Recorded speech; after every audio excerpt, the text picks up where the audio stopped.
Actually, medyo alarming nga ito, no? If we're speaking from the perspective of the president, medyo alarming itong pagbaba ng numero niya. To think na nandito pa lang siya sa kalagitnaan ng kanyang termino, and medyo ano to, no? Medyo yung pag-dip ng kanyang numero very sabihin nating steady, pero itong pag-dip ngayon, ano, lalo na itong sa latest Pulse Asia results, medyo significant talaga to, no? So I think this is really a cause for alarm on the part of the president, and I think the reason behind this I think, no, ang pinaka turning point talaga nito was the arrest of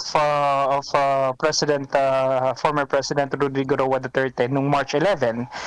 Kung maalala natin, there were already surveys that were conducted prior to that.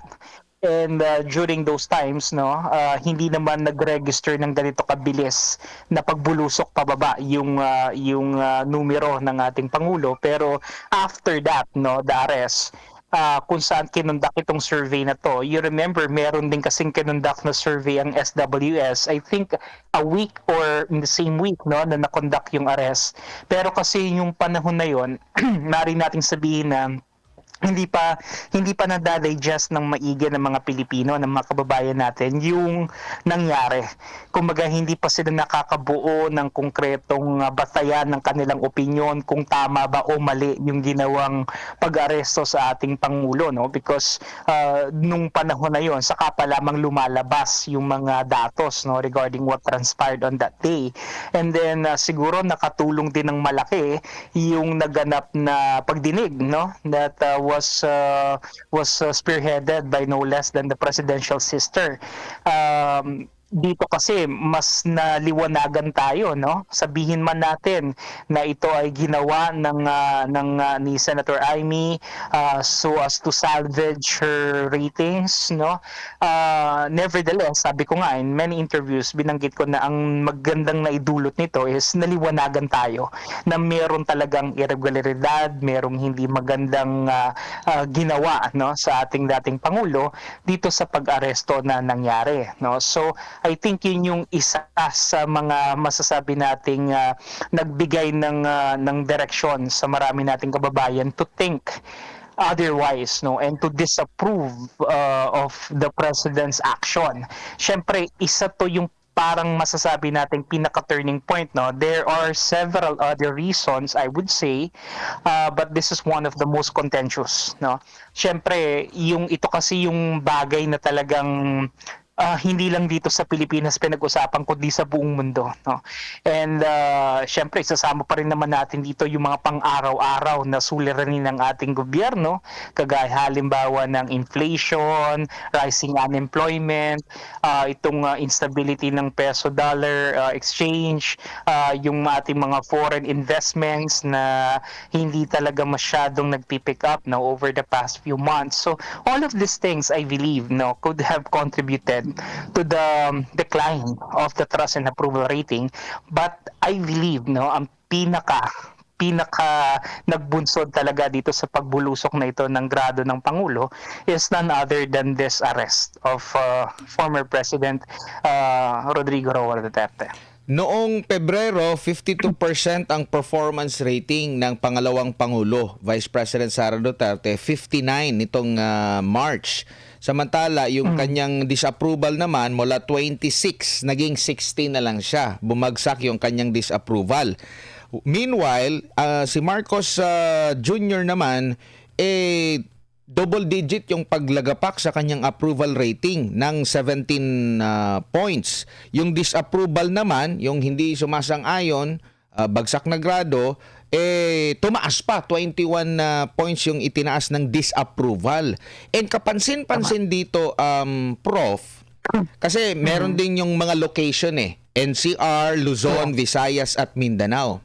Doon sa nagbigay ng approval, kung ihahambing mo yung dalawa kay President Marcos Jr., President Sara Duterte, di hamak na mas mataas sa lahat ng mga lugar si VP Sara. Like kagaya sa ang approval ni Marcos Jr. sa NCR, 25. 55 kay VP Sara. Sa Luzon, 35 si na dapat kumbaga baluarte niya yung Luzon, 39 naman si VP Sara. Sa Visayas, 27 si Marcos Jr., 68 naman ang approval dito sa kay VP Sara. Sa Mindanao talaga, 5 lang kay Marcos Jr. and 96 si VP Sara. And pati yung classes A, B, C, D, E namamayagpag sa ABC ABC 24 si Marcos Jr. yung approval, 60 kay BP Sara. Sa D, 26 kay Marcos Jr., 58 kay BP Sara. Sa E, sa Masa, 22 yung approve kay Marcos Jr., 74 ang kay VP Sara Duterte. So sa buong bansa ito ang doc na talagang nakita din natin yung pag-alsa, paglabas ng ating mga kababayan nationwide, worldwide pa nga kasi pati mga OFW sa abroad, Prof. Yes, actually, kung titingnan natin, maliwanag itong sinasuggest ng mga numero ng ating ikalawang Pangulo. All positive trajectories, no? Plus 13, plus 57, plus 7, if we're going to compare the February 25 to March 25, no? And kung titingnan natin, isang buwan lamang ito, no? Pero sa loob kasi ng isang buwan na yon, definitely marami talaga nangyari, no?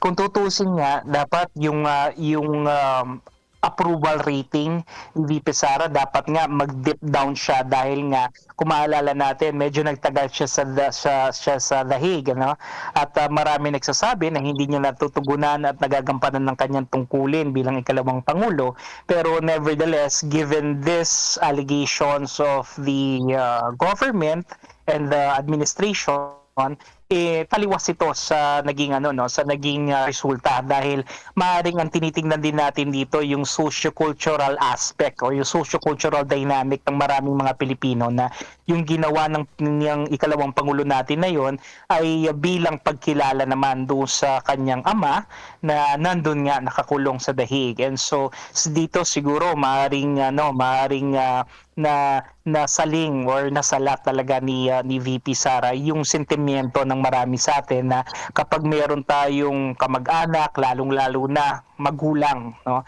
na nasa ganung sitwasyon, yung pagdamay at yung pagkilala, pagrespeto, hindi nawawala sa atin yan. At maaaring ito yung nakita ng maraming nating kababayan kung bakit ganun pa rin, yung tumaas pa rin even yung kanyang approval and yung kanyang trust rating, no. So I think this is really something makikita natin maliwanag, no, that what transpired noong March 11 na yon nagbubumerang na, no, may backlash effect na.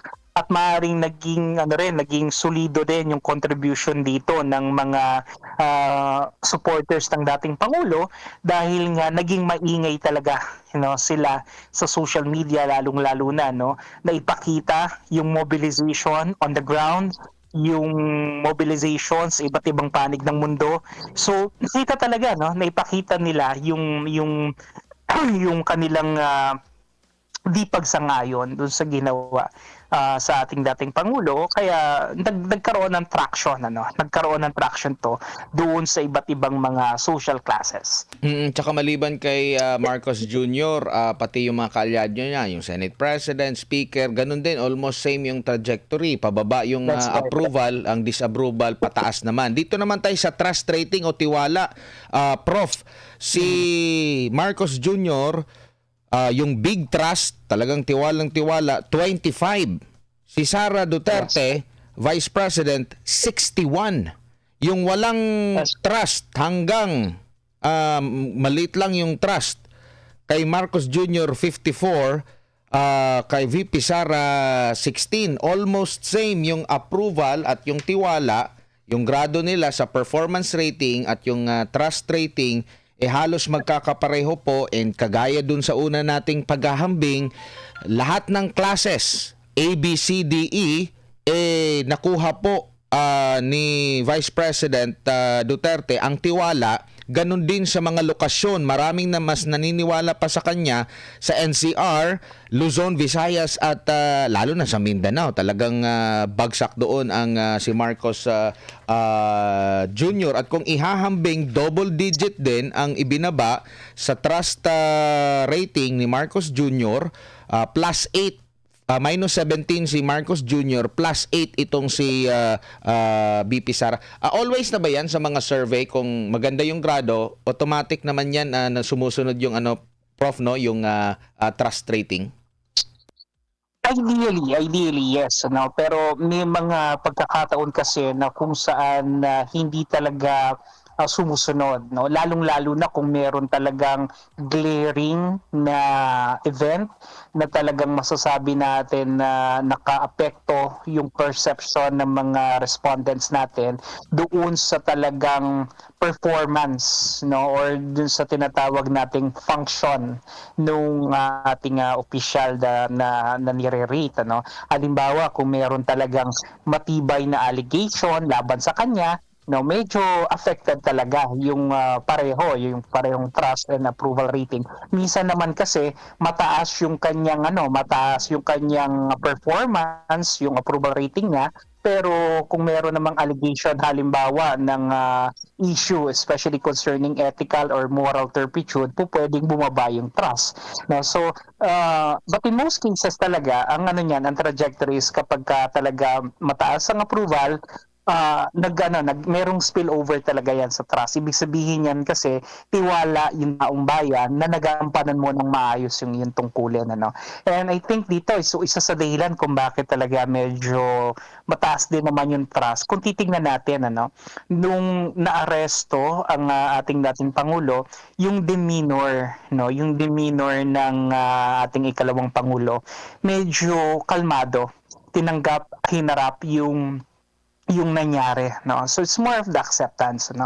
Kaya siguro mas nakita ng ating mga kababayan na nandoon sa kanya yung pagpapakumbaba, that despite and in spite of what happened, she remained calm and composed doon sa nangyaring pag-aresto sa kanyang ama, na medyo taliwas naman, ano. Kung titingnan natin yung pronouncements, lalong-lalo na ni Yusek Claire Castro doon sa nangyari, para bang pinagmamalaki pa nila, no, yung ginawa nila, para bang masyado nilang sinasabi, no, sa ating mga kababayan that was the right thing to do and all.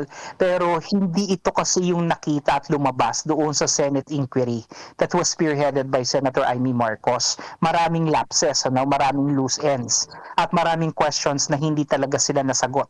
And I think this is one of the reason why nagkaroon ng malaking question mark, no, sa kaisipan ng ating mga kababayan as to why if these things were actually conducted in the most legal sense, bakit marami silang hindi kayang sagutin? At bakit nila ini-invoke yung executive privilege? Bakit hindi sila nag-attend doon sa ikalawang pagdinig and many others, ano. So it really casts doubt, no, and whenever doubts are cast, no, it really affects the trust of the public, of the people. Kasi ang tiwala kasi ibinibigay yan depende doon sa perception nila ng katotohanan. At kung yung katotohanan ay hindi nila inailalatag ng tama at maayos dahil nga sa mga communication at sa mga pagpapahayag nila, sila mismo hindi nila naiintindihan kung paano talaga ipapaliwanag ang mga pangyayari, talagang magkakaroon ng malaking pagdududa, no, sa kaisipan ng ating mga kababayan.